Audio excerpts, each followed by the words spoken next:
GB ಚುನಾವಣೆ ಆಗ ನಡಿಬಹುದು ಈಗ ನಡಿಬಹುದು ಅನ್ನುವಂಥ ಚರ್ಚೆಗಳಾಗ್ತಾ ಇತ್ತು. ಇಲ್ಲ, ನಡೆಸೋದಕ್ಕೆ ಎಲ್ಲಾ ರೀತಿಯ ತಯಾರಿಗಳು ಆಗ್ತಾ ಇದೆ ಅನ್ನೋದ್ರ ಬಗ್ಗೆ ಮಾಹಿತಿ ಸಿಗ್ತಾ ಇದೆ.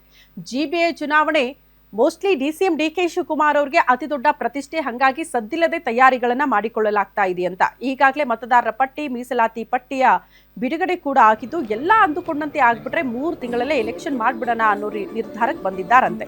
ಎಲೆಕ್ಷನ್ ಜೂನ್ ನಲ್ಲಿ ನಡೆದ್ರೆ ಹೊಸ ಕಾರ್ಪೊರೇಟರ್ಸ್ ಆಯ್ಕೆ ಆಗ್ತಾರೆ. ನಿಯಮದ ಪ್ರಕಾರ ಜೂನ್ ಮೊದಲ ವಾರ ಕೌನ್ಸಿಲ್ ಸಭೆ ಕೂಡ ಆಗಬೇಕು. ಆದ್ರೆ ಹೊಸ ವಿಚಾರಗಳಿಗೆ ಸಂಬಂಧಪಟ್ಟಂತೆ ಹೊಸಪುರ ಪಿತೃಗಳಿಗೆ ಕೂರೋದಕ್ಕೆ ಆಸನಗಳು ಇಲ್ಲ ಅನ್ನುವಂತಹ ವಿಚಾರಗಳು ಕೂಡ ನೋಡೋದಕ್ಕೆ ಸಿಗ್ತಾ ಇದೆ.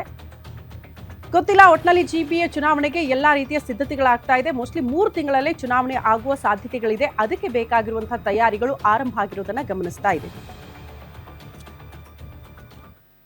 ಇಲ್ಲ, ಅವರು ಕೆಲವು ಜಾಗದಲ್ಲಿ ಅವರು ಪ್ರೈವೇಟ್ ಜಾಗ ಇರ್ಬೋದು, ಸರ್ಕಾರಿ ಜಾಗ ಇರ್ಬೋದು, ಅವರದೇ ಒಂದು ಆಸ್ತಿ ಇದ್ದರೆ ಅವರ ಆಸ್ತಿನಲ್ಲಿ ಇಂಪ್ರೂವ್ಮೆಂಟ್ ಮಾಡಬೇಕು, ಇನ್ಫ್ರಾಸ್ಟ್ರಕ್ಚರ್ ಕೊಡಬೇಕು.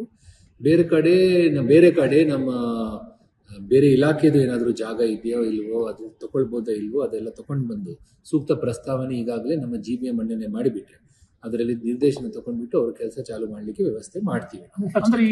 ಮಾತ್ರ ನಮಗೆ 50 ಕೌನ್ಸಿಲರ್ಸು, 50, 70,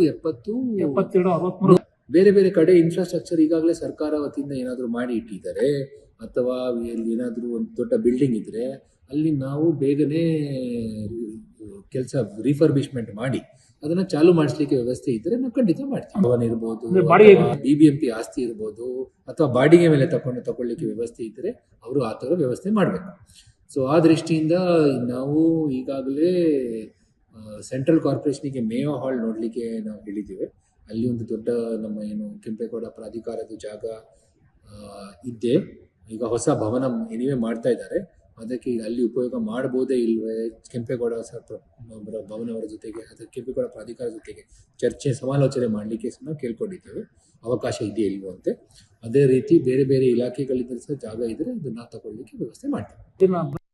ಇಲ್ಲ, ಅವರು ಕೆಲವು ಜಾಗದಲ್ಲಿ ಅವರು ಪ್ರೈವೇಟ್ ಜಾಗ ಇರ್ಬೋದು, ಸರ್ಕಾರಿ ಜಾಗ ಇರ್ಬೋದು, ಅವರದೇ ಒಂದು ಆಸ್ತಿ ಇದ್ದರೆ ಅವರ ಆಸ್ತಿನಲ್ಲಿ